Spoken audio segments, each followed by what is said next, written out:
lahat na binibigay namin yung 100% para sa proyekto na to. So, hindi tayo magpapatinag doon. Hindi.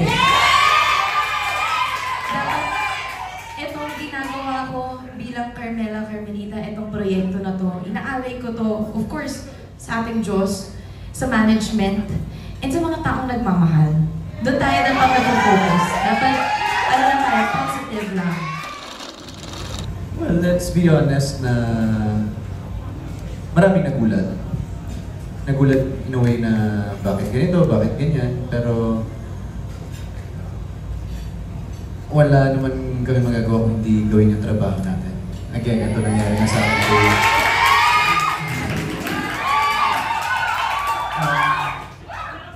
Ganun din naman yung nangyari. It keeps going and going. May mga tao tayo na hindi umaayon at naaayon dun sa binibigay sa ating trabaho. Pero sa huli, ay kailangan natin gampanan yung ibinigay sa ating trabaho. Pero yun nga, ako medyo nakakalungkot kasi syempre ito na naman, si Jerome na naman na hindi na naman na napunta sa imagination ng mga tao, readers. But andun ako sa point na baka siguro it's an opportunity for me na mapuprove ko na kaya ko ba, pwede ko ba gawin yung role na hindi kaya sa akin. Pero ayun, syempre, I'm really open at kinakabahan dun sa magiging critic sa akin na iti-take ko rin as learning. Yun. At stepping stone na yun sa akin, sa career ko. Yun po. Since the launching, mixed emotion. Of course, masaya kami kasi napaka-dami ng interaction. And at the same time, parang ano parang medyo may mga mababasa kang foul languages and mga masasakit na salita. Pero masasabi ko lang sobrang, especially sa dalawang to, sobrang proud ako sa kanila. Kasi they took it in a very classy way. You know, I've seen how professional this, especially two upcoming actors, magagaling to. And hindi nila hinahayaan na, you know, na ma-distract sila. Talagang nakafocus sila sa ginagawa nila. And I'm just so proud of Jerome in Heaven na, you know, nire-respeto nila yung karakter nila and they look up to Juanito and Carmelita to the point na talagang, you know, yun nga, nire-respeto nila to the highest level. And I'm just really proud and thankful na makatrabaho ko ng dalawa. Love si Joseph Marco. Minamahal ka namin eh. Huwag ka nga gawin si Carmelita.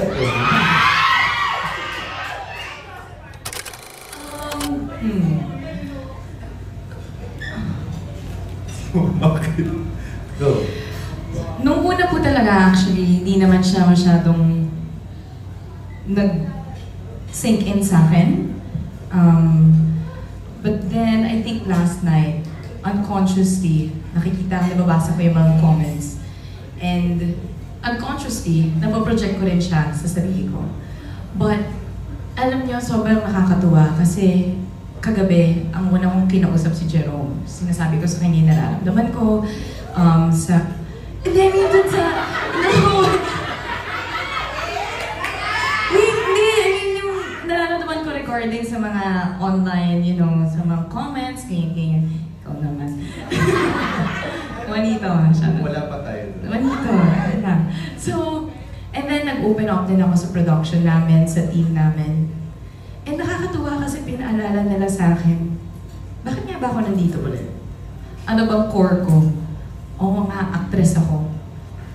And ito yung job ko eh. Mahal ko yung trabaho ko.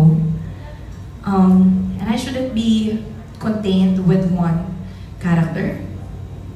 Na ang ganda-ganda ng storya. And alam ko sa sarili ko na binibigay ko yung 100%. So bakit nagkakaroon ako ng alinlangan, diba? And doon ko nakita na dapat sa unang-una ako yung nagtitiwala sa sarili ko. And dapat binibigay ko rin ang... And of course, nagtitiwala ako sa mga kasamahan ko. Sa sa director ko na alam namin lahat na binibigay namin yung 100% para sa proyekto na to. So, hindi tayo magpapatinag doon. Hindi. Dapat, itong ginagawa ko bilang Carmelita, itong proyekto na to, inaalay ko to, of course, sa ating Diyos, sa management, and sa mga taong nagmamahal. Doon tayo dapat nag-focus. Dapat, ano lang tayo, positive lang. So, ayun ang take na. Si Binibining Mia bilang ikaw ang nagsulat. Ako po, maghahalo lungkot at excitement. So, lungkot dahil yun nga po, may mga komento na medyo malayo na, medyo below the belt.